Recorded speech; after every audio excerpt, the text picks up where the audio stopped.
జీవవాక్యము అనుదినము నడిపించు జీవవాక్యము బాధలలో బ్రతికించు జీవవాక్యము చీకటిలో వెలిగించు జీవవాక్యము ఆపదలో ఆదరించు జీవవాక్యం ఆపదలో ఆదరించు జీవవాక్యము జీవవాక్యము జీవవాక్యము జీవవాక్యము జీవవాక్యం. దేవుని నామానికి మహిమ కలుగును గాక. క్రీస్తు నందు ప్రియమైన దేవుని బిడ్డలారా, ఈ దినము సెప్టెంబర్ 12వ తేదీ లేఖన భాగము కొరింథీయులకు రాసిన 2వ పత్రిక 4వ అధ్యాయములో నుండి దేవుని యొక్క వాగ్దానమును, ఒప్పుకోవలసిన పాపమును, అనుసరించవలసిన ఆజ్ఞను మనము ధ్యానం చేద్దాం. హల్లెలూయా.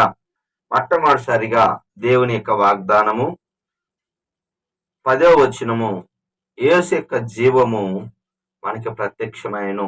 అవును, యేసు యొక్క జీవము మనల్ని బ్రతికిస్తుంది, ఆత్మీయంగా జీవింపచేస్తుంది. యోహాను సువార్త 11వ అధ్యాయము, పునరుద్ధానమును జీవమును నేనే అంటే జీవం లేని మనిషి శవంతో సమానం. లాజరు, మార్తా మరి యొక్క బ్రదరు లాజర్ గారు చనిపోయి 4 దినాలైనప్పుడు యేసుప్రభు వారు మరి తన యొక్క సిస్టర్స్ తో మరి మార్తా మరియతో చెప్తున్నాడు, నేనే పునరుద్ధానమును జీవమును. మరి లాజరు బయటికి రమ్మన్నప్పుడు చనిపోయిన మనిషిలోనికి జీవం వచ్చింది. అవునండి, నరుణ్ణి మట్టి నుండి జీవ వాయువును ఓదగా నరుడు జీవాత్మయను, జీవించే మనిషి ఆయను. అవును, మనకి దేవుడు జీవాన్ని ఇవ్వగలడు. ఆ జీవము మనల్ని నడిపిస్తుంది, వెలిగిస్తుందని యోహాను సువార్త 1వ అధ్యాయం 3-4 వచనాలలో లోకములో ఆ వెలుగు ఉంది. ఆ వెలుగు వచ్చి మన ప్రతి ఒక్కరిని వెలిగిస్తూ జీవాన్ని ఇస్తుంది. ఆ జీవము ఎలాంటిది అంటే మార్కు సువార్త 3వ అధ్యాయం 1వ వచనంలో, సమాజ మందిరంలో ఊచ చేయగలిగిన వాడు ఉన్నాడు. శరీరం అంతా బాగుంది, కానీ ఒక చేయి మాత్రం పడిపోయి ఉంది, పక్షవాతం లాగుంది, ఆ చేయి ఎండిపోయినలాగుంది, అందులో జీవం లేదు.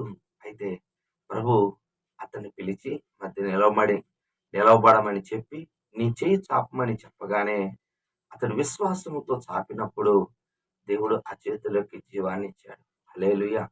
ఎండిపోయిన ఎముకలను కూడా యెహెజ్కేలు ప్రవక్తని ప్రవచించు, జీవాత్మ వచ్చినట్లు ప్రవచించు అన్నాడు. అవును, జీవ మరణములు నాలుక వశములో ఉన్నాయి. నీ నాలుకతో జీవాన్ని నీలోనికి తెప్పించుకోవచ్చు.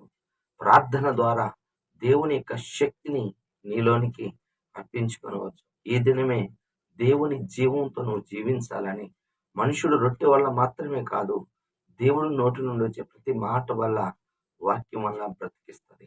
వాక్యము బ్రతికించేది.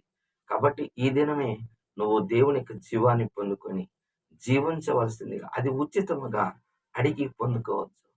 జీవజలములు ఇదిగో నువ్వు తెలుసుకుంటే సమరస్తుడు అంటాడు, నువ్వే జీవజల ఓటైనా నన్నే అడుగుతావన్నాడు. ఈ దినం ఆయనే యేసుప్రభు వారిని అడిగి ఆ జీవాన్ని పొందుకో. ఒప్పుకోవలసిన పాపాన్ని చూస్తే 4వ వచనము, ఇహలోక దేవత అవిశ్వాసులైన వారికి మనోనేత్రాలకి గుడ్డితనం కలగజేసింది. అవిశ్వాసం ఎలాంటిది అంటే, ఇక కళ్ళు కనపడకపోతే ఎలాగుంటాయో గుడ్డివాడు ఎటెల్లాలో కూడా తెలియదు. మరి బైబిల్ స్పష్టంగా చెప్తుంది ఏమిటి అంటే, అవిశ్వాసం అనేది ఒక భయంకరమైనది. మనోనేత్రాలకి గుడ్డితనం. యేసు ప్రభుతో తోమా గారు 3.5 సంవత్సరం ఉండి అద్భుతాలు, స్వస్థతలు చూశాడు. చనిపోయిన వారిని తిరిగి లేపాడు. తాను చనిపోయి తిరిగి లేస్తానంటే నమ్మలేక ఉన్నాడు. అందుకే యోహాను సువార్తలో యేసు ప్రభువారు అంటున్నాడు, తోమా, నువ్వు గాయాలు ఏలుబెట్టి చూడాలనుకుంటున్నావు కదా, అపనమ్మకస్తుడిగా అవిశ్వాసిగా ఉండొద్దు, విశ్వాసిగా ఉండు అని చెప్పాడు. అవిశ్వాసులకి అగ్నిగుండం, 2వ మరణం. జాగ్రత్త. అవిశ్వాసం అనేది భయంకరమైందండి. అవిశ్వాసం అనేది చాలా భయంకరమైంది. కావున అవిశ్వాసిగా మనము ఉండకూడదని వాక్యము తెలియచేస్తుంది. మనం ఎప్పుడు కూడా గుర్తుపెట్టుకోండి, విశ్వాసము చేత నడిపించబడాలి. హల్లెలూయా. మరి పరిశుద్ధ గ్రంథములో మనం చూసినట్లయితే అదే 2 కొరింథీ 4:14 విశ్వసించి తిని గనుక మాట్లాడి తిని. అవునండి, విశ్వాసం ఉంచినప్పుడు మరి మాటలు కూడా వస్తాయి. మరి లూకాసు వార్త 7:8 మరి శతాధిపతి తన దాసుడు మరణ సమయంలో మరణ పంచులో మంచం బట్టి ఉన్నాడు, భయంకరమైన జ్వరంతో బాధపడుతూ ఉన్నాడు.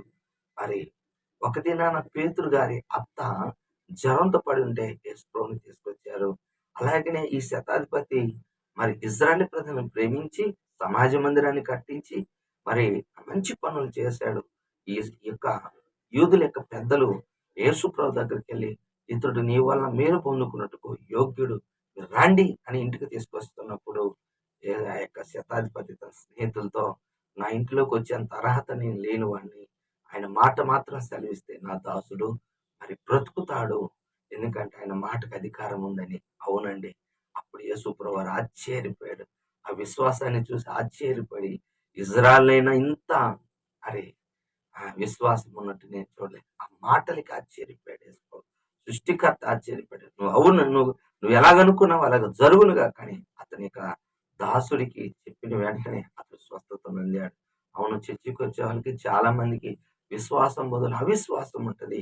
యేసుప్రభు వారు తాను పెరిగిన కపెర్నహూముకి, తను పెరిగిన ప్రాంతానికి, నజరేతుకి, తన సొంత గ్రామాలకు వచ్చినప్పుడు చాలా మంది మార్కు సువార్త 5వ వచ్చారు, కానీ వాళ్ళ మీద కొద్ది మంది మాత్రమే నమ్మారు. మిగతా వాళ్ళందరూ యేసుప్రభు వారు మార్కు సువార్త 6:5 వారు అవిశ్వాసానికి ఆశ్చర్యపడ్డారు. కార్యాలు ఎందుకు జరగటం లేదంటే అవిశ్వాసం. విశ్వాసం నడిపిస్తుంది, అవిశ్వాసం ఆపివేస్తుంది. పేతురు కూడా విశ్వాసంతో నేల మీద నడిచాడు, అల్ప విశ్వాసంతో మునిగిపోయాడు. విశ్వాసాన్ని విడిచిపెడితే భ్రష్టులైపోతా. జాగ్రత్త. ఏ విశ్వాసం? నడిపించే విశ్వాసం నువ్వు పొందా, నడిపించని గుడ్డివాడికి అవిశ్వాసంతో వారు అవిశ్వాసం చేత మరి కానానులోనికి ప్రవేశించలేకపోయేది. విశ్వాసమే పరలోకం, అవిశ్వాసము పాతాళం. జాగ్రత్త, విశ్వాసంతో జీవించాలని అపోస్తలుడైన పౌలు గారు 2 తిమోతి 4:4 ఇదిగో ఒక మాట అంటాడు. ఏంటంటే, నా పరుగు కడమట్టించి ఇదిగో మంచి పోరాటం పోరాడుతుంది, విశ్వాసం కాపాడుకుంటుంది. మరి అట్టి విశ్వాసం మరణం వరకు కలిగి ఉంటానని దేవుడు ఆశపడుతున్నాడు. అట్టి విశ్వాసం మనందరము కలిగి ఉందుము గాక. ఆమె ప్రార్థన చేసుకుందాం. ప్రేమ కలిగిన తండ్రి, యేసయ్యా నీకు వందనాలు, స్తోత్రాలు. నిజమేనైనా మేము తండ్రి నీ జీవాన్ని పొందుకోవాలి, నీ జీవాన్ని పొందుకొని మేము జీవించాలి. అయ్యా తండ్రి దేవా, మేము అపవిత్రంగా ఉండదు, అవిశ్వాసంగా ఉండకూడదు, విశ్వాసముతో నేను నడిచే కొరకు మాకు దయచేయమని, మహిమను తెచ్చుకోమని, ఘనత తెచ్చుకోమని, అయ్యా వింటున్న బిడ్డల్లో కార్యం జరిగి విశ్వాసం చేత నడిపించి యేసు నామములో ప్రార్థిస్తున్నాను. ఆమేన్. తండ్రి యొక్క ప్రేమ, కుమారుని యొక్క కృప, పరిశుద్ధాత్మ దీవెన సదాకాలం మనందరికి తోడుగా ఉండును గాక. ఆమేన్. హల్లెలూయా. దేవుడు మిమ్మల్ని దీవించును గాక.